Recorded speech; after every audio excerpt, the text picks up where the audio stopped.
Guys, ഇന്ന് ചങ്കുവിൻ്റെ പിറന്നാളാണ്. എൻ്റെ വീഡിയോസിലും കാണുന്നവർക്ക് അറിയായിരിക്കും ചങ്കു ആരാണെന്നുള്ളത്. ഏട്ടൻ്റെ ഏച്ചിൻ്റെ മോനാണ്.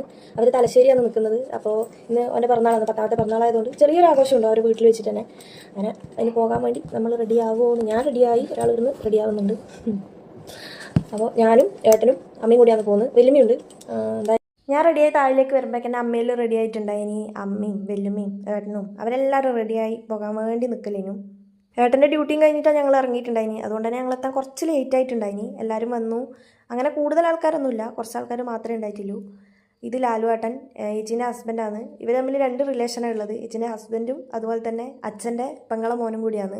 ഇതാണ് നമ്മളെ ബർത്ത്ഡേ ബോയ്. അമ്മമ്മേനെ കിട്ടിയ പിന്നെ ചങ്കുവിന് വേറെ ഒന്നും വേണ്ട. അവർ എന്തെല്ലോ പറഞ്ഞിങ്ങനെ നിൽക്കലാണ്. മൽഹാറാണെങ്കിൽ ഇന്ന് എൻ്റെ പിറന്നാളെന്ന് പറഞ്ഞിട്ട് ഇങ്ങനെ എല്ലാവരോടും പറഞ്ഞു നിൽക്കുമെന്ന്. മീക്കുട്ടിയും അതുപോലെ ചങ്കുവിൻ്റെ ഫ്രണ്ട്സും എല്ലാവരും ഉണ്ടായിനി. ഭയങ്കര സന്തോഷത്തിലായിരുന്നു ചങ്കുവിലും. മൽഹാർ മുട്ടായിലും തിന്നുന്നുണ്ട് അതിൻ്റെ ഇടക്ക്. ബർത്ത്ഡേ ചങ്കുവിൻ്റെ ആണെങ്കിലും കുട്ടികൾക്ക് എല്ലാവർക്കും സെപ്പറേറ്റ് ആയിട്ട് ക്യാപ്പെല്ലാം ഉണ്ടായിനി. എല്ലാവരും അങ്ങനെ ക്യാപ്പെല്ലിട്ട് ചങ്കു കൂളിംഗ് ഗ്ലാസ്സെല്ലാം ഇട്ട് അങ്ങനെ ഗെറ്റപ്പിൽ നിൽക്കലാണ്. അങ്ങനെ കേക്ക് കട്ടിങ് സ്റ്റാർട്ട് ചെയ്തു. ചങ്കു മൽഹാറും മീക്കുട്ടിയെല്ലാം കൂടിയാണ് കേക്കെല്ലാം കട്ട് ചെയ്തിനി. എൻ്റെ ഇടയിൽ ഏട്ടൻ വീഡിയോ കോളെല്ലാം വിളിക്കുന്നുണ്ട്. മൽഹാറിനാണെങ്കിലും ഭയങ്കര സന്തോഷവും ചിരിയും എല്ലാം. കാരണം ഓൻ്റെ ഇതിലും ഓൻ്റെ പിറന്നാളാണ് നിന്ന്, അതുകൊണ്ട് കേക്ക് കട്ട് കഴിഞ്ഞാന്ന് ആ ഒരു ഇതെല്ലാം ഓൻ്റെ മുഖത്തുണ്ടായിനി. അങ്ങനെ കേക്കെല്ലാം മുറിച്ച് കേക്കെല്ലാം കട്ട് ചെയ്ത് നമ്മൾ കഴിച്ചു. എല്ലാവരും കഴിക്കുകയും ചെയ്തു. അത് കഴിഞ്ഞിട്ട് ഞങ്ങളെന്നാൽ ചങ്കുവിന് ഗിഫ്റ്റ് വാങ്ങിയെന്ന് വെച്ച് കഴിഞ്ഞാൽ ഓനെപ്പം പറയുന്ന ഒരു കാര്യമാണ് ഈ F1 വേണം എന്നുള്ളത്. ഞാനെല്ലാം ഓൻ പറയുന്നത് കേട്ടിട്ടാണ് ഇതിനെക്കുറിച്ച് അറിഞ്ഞത് തന്നെ. ഓൻ്റെ ഭയങ്കര ഈ സ്റ്റാമ്പ് കളക്ഷൻ പോലെ അവന് ഭയങ്കര ഇഷ്ടമാണ് ഇങ്ങനെ വെറൈറ്റി ആയിട്ടുള്ള കാറിൻ്റെ എല്ലാം കളക്ഷൻസ്. അപ്പം അങ്ങനെ ഞങ്ങളൊരു F1 വാങ്ങിയിട്ടുണ്ടായേ. ഫസ്റ്റത്തെ കണ്ടേരവൻ സന്തോഷമായി, പക്ഷേ രണ്ടാമത്തേത് കണ്ടേരവൻ ഭയങ്കര എക്സൈറ്റഡ് ആയിപ്പോയി. കാരണം അവൻ അത്രയും ആഗ്രഹിച്ച് എപ്പം പറയുന്ന ഒരു കാര്യമാണ് F1 എന്നുള്ളത്. അത് കണ്ടേരവൻ മൊത്തത്തിൽ അവൻ കിളി പോയ അവസ്ഥയിലും ഉണ്ടായിനി. അത് കിട്ടിയാട് പിന്നെ ഫ്രണ്ട്സിനെ കാണിക്കാൻ വേണ്ടി ഓടിപ്പോയി. അങ്ങനെ ഫ്രണ്ട്സിനെ കാണിച്ചു. എനിക്കാണെങ്കിൽ ചങ്കു ഇത് പറഞ്ഞിട്ടുള്ള അറിവ് മാത്രമേ ഉള്ളൂ.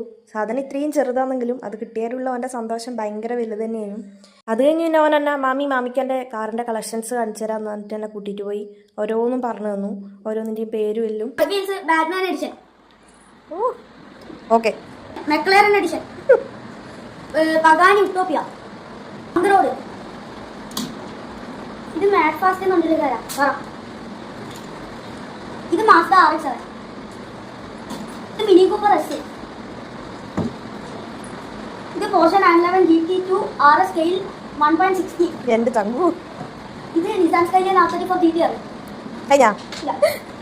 എന്താ ബെൻസ് GT. എന്റെടാ ഇനി വാങ്ങണ്ടേ നമുക്ക്? ചങ്കു ആണെങ്കിൽ വയലിൻ പഠിക്കാൻ സ്റ്റാർട്ട് ചെയ്തിട്ടുണ്ട്. അപ്പോൾ ചെറുതായിട്ട് തന്നെ വായിച്ച് കോപ്പിക്കലും ചെയ്തു. പിന്നെ ഞങ്ങൾ ഫുഡെല്ലാം കഴിച്ചു. അപ്പോൾ വീഡിയോ ഇഷ്ടപ്പെട്ടിട്ടുണ്ടെങ്കിൽ ലൈക്ക് ചെയ്യണം, സപ്പോർട്ട് ചെയ്യണം, ചാനലൊന്ന് സബ്സ്ക്രൈബ്